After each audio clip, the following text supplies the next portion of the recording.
Dengan pembelian ini di Daily Coffee kau boleh menang emas tau. Betul geng, Daily Coffee X Ovaltine sekarang ni dah boleh menang emas. Mari aku tunjuk kau menu Ovaltine dia yang best.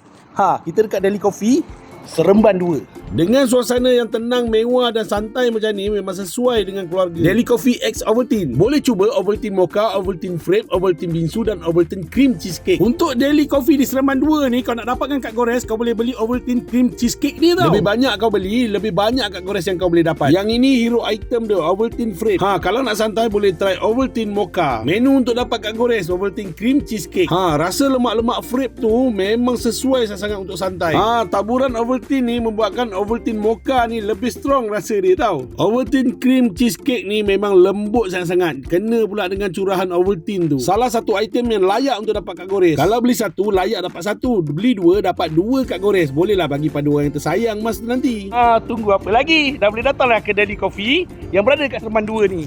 Dekat Maiden Seremban, betul-betul dekat sini. Jom.